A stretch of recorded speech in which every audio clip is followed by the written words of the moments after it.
Bueno, buenos días. Ante todo, pues muchas gracias a la Cámara por esta invitación, a Álvaro, a Claudia. Digamos que con la Cámara desde el Ministerio venimos avanzando en proyectos que pueden resultar muy interesantes y desde ese punto de vista pues consideramos que la Cámara como representante, digamos, de las principales firmas de abogados, pues es un aliado absolutamente fundamental del Ministerio. Simplemente yo lo que quiero la mañana de hoy, y atendiendo esta amable invitación, es contarles rápidamente desde el Ministerio de Justicia en qué estamos avanzando en materia de modernización y transformación digital de la Administración de Justicia.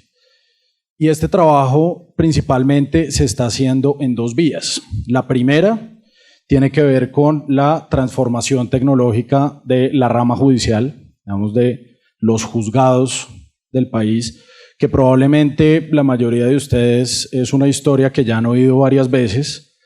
Ya les contaré un poco más adelante por qué creemos que de pronto, y ojalá así sea, esta sí puede ser la vencida donde que realmente conduzca a que se pueda implementar una herramienta de expediente digital en los juzgados de Colombia. Y digamos que la segunda línea de trabajo tiene que ver con los denominados servicios de justicia prestados por el Ejecutivo, que son principalmente las autoridades administrativas que cuentan con funciones jurisdiccionales, que saben ustedes perfectamente, hoy pues también se han convertido en actores muy importantes en la resolución de conflictos, sobre todo algunos conflictos especializados, digamos. Entonces, desde ese punto de vista, lo primero que habría que mencionar es que la razón por la cual la modernización, la transformación tecnológica de la Administración de Justicia resulta absolutamente prioritaria es porque desde el Gobierno Nacional, y esto es, digamos, una línea del presidente Iván Duque, y así quedó consignado en el Plan Nacional de Desarrollo, entendemos que si logramos realmente esa transformación tecnológica será el mejor camino para romper una cantidad de barreras de acceso a la justicia. Entonces, digamos que desde ese punto de vista uno podría entender que pues, tal vez los principales problemas de la administración de justicia formal hoy en Colombia pues tienen que ver primero con la celeridad, evidentemente. Los procesos en la jurisdicción se demoran mucho. Además de eso, hay problemas de confianza importantes de los ciudadanos frente al sistema de justicia, motivados por diferentes razones. Además de eso, hay barreras también geográficas. En muchos casos, la ubicación de los juzgados en, digamos, cabeceras de circuitos o de distritos judiciales dificulta que una persona ubicada en un municipio con las precarias, digamos, condiciones de comunicación que hay, pues puede acceder fácilmente a un juzgado. Y todo eso, insisto, digamos que redunda en que, según la encuesta de necesidades jurídicas del año 2016, que fue la última que se hizo, pues uno puede decir que algo así como el 50% de los ciudadanos no llevan sus controversias a la justicia.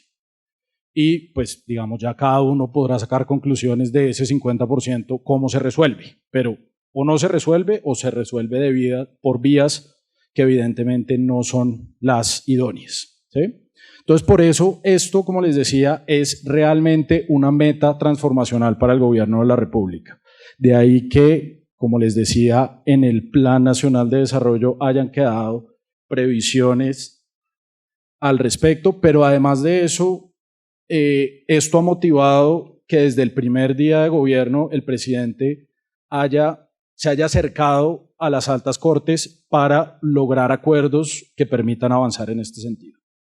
Y esto es lo que uno le podría llevar a concluir que tal vez esta vez podamos avanzar más.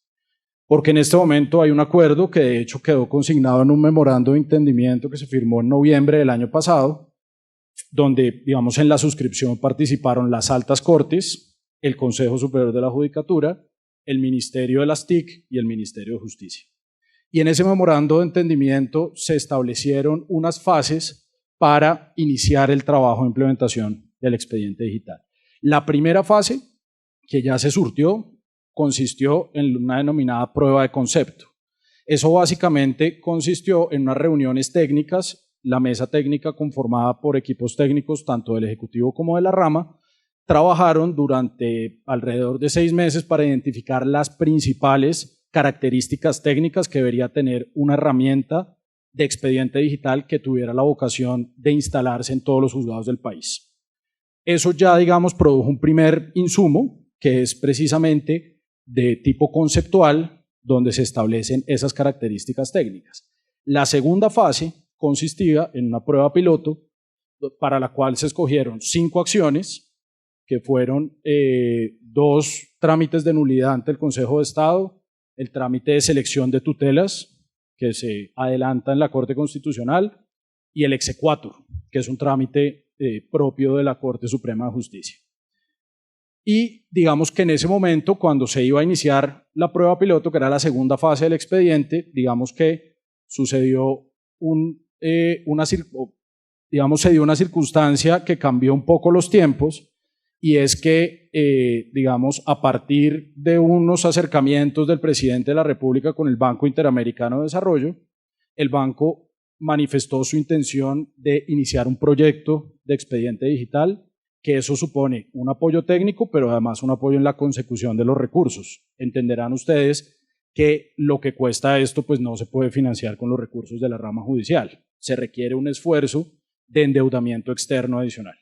Entonces, a partir de eso, digamos que se le dio una vuelta a las etapas que inicialmente se habían planteado en el memorando, y en este momento la misión del Banco Interamericano de Desarrollo, que se realizó hace como un mes, la misión exploratoria, concluyó con la viabilidad de iniciar el proyecto.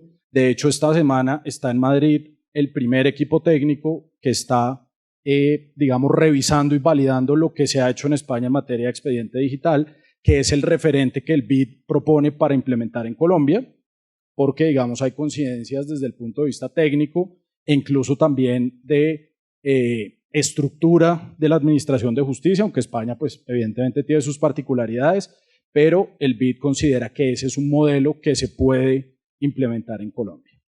Entonces, eso supuso que la prueba piloto que les contaba, pues, quedara un poco aplazada, hasta tanto no se definan las condiciones técnicas por parte del banco, porque además esa prueba piloto significaba empezar por probar la herramienta en la cúspide.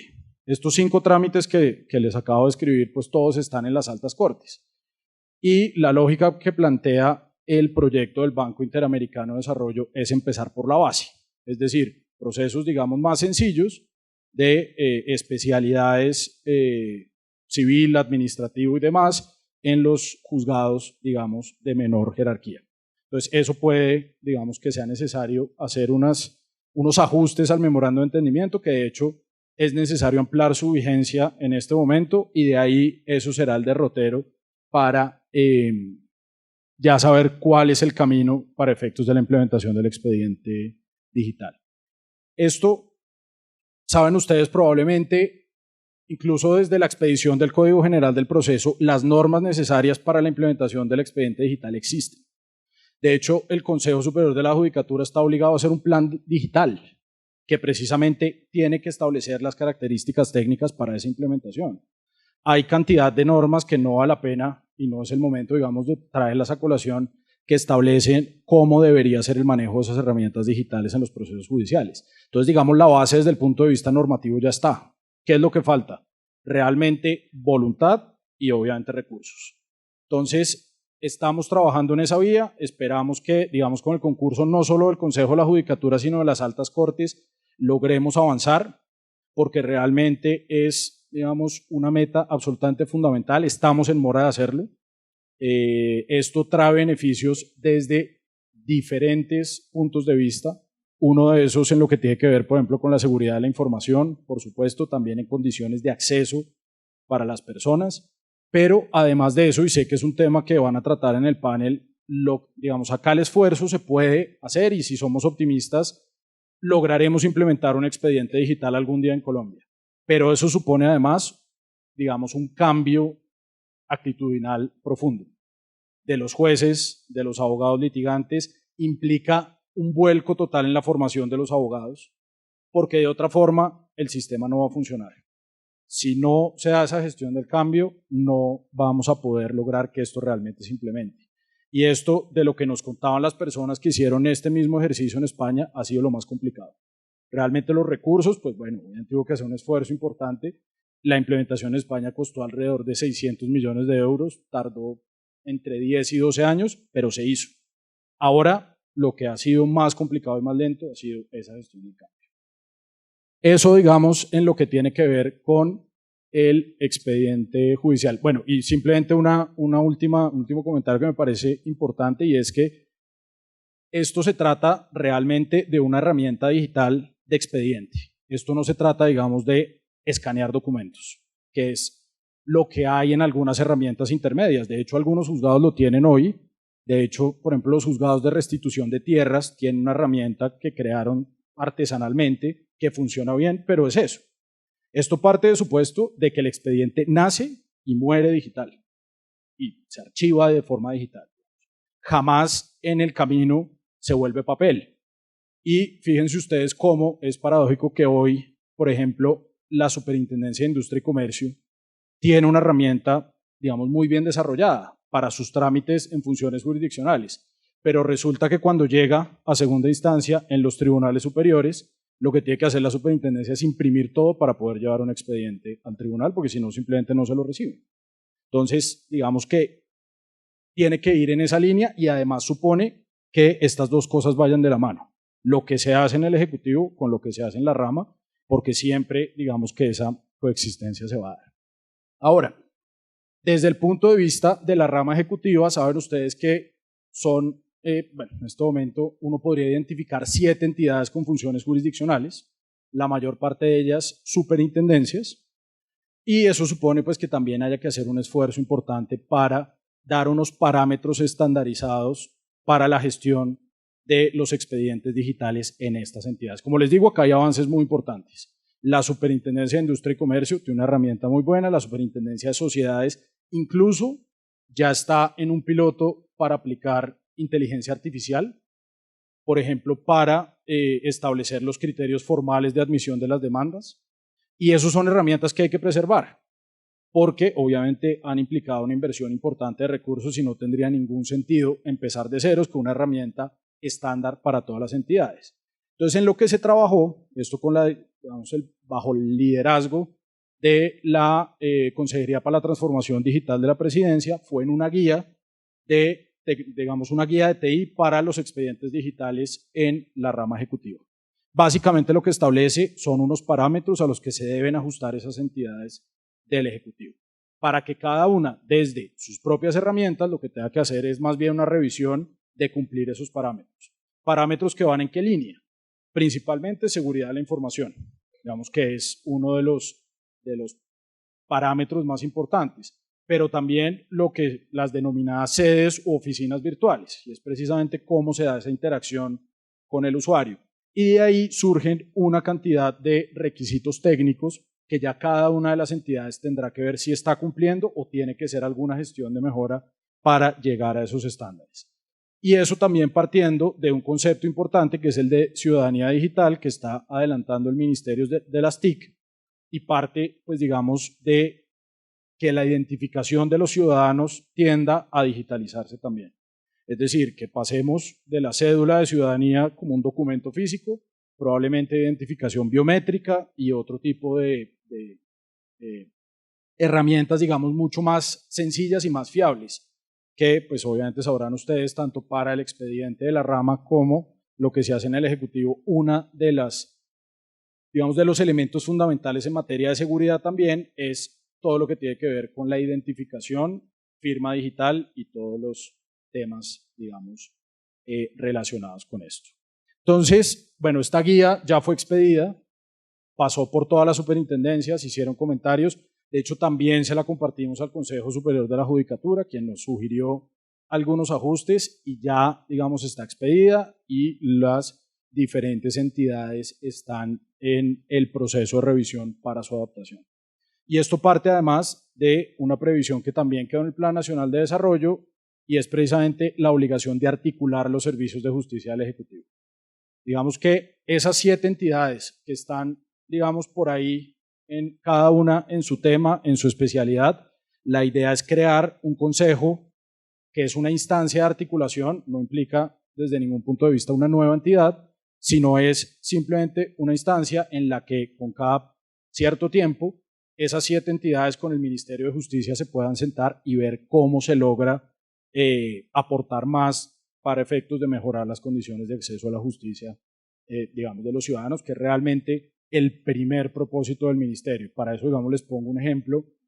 Si esa coordinación estuviera mucho más, fuera más constante, digamos que funcionaría mucho mejor. Por ejemplo, saben ustedes que una de las mayores causas de congestión del sistema judicial es la acción de tutela, la mayor. Y además de eso, la tutela que tiene que ver con la no prestación de servicios de salud. Estamos con el Consejo de la Judicatura y la Superintendencia de Salud adelantando un piloto que ya se hizo en Manizales, ahora vamos a hacerlo en Tunja, y no sé si nos dé el tiempo por el cambio de administración también en Medellín, que es un piloto en el que se involucra la Superintendencia de Salud cuando el usuario va a presentar una tutela que tiene que ver con algún tema de salud. Simplemente hay una oficina anexa donde la persona de reparto le dice, vea, si usted quiere, pase acá al lado para que le ayuden con su trámite de forma, digamos, más sencilla. Si el usuario no quiere, igual puede presentar la tutela, que no puede haber, obviamente, ninguna restricción en ese sentido.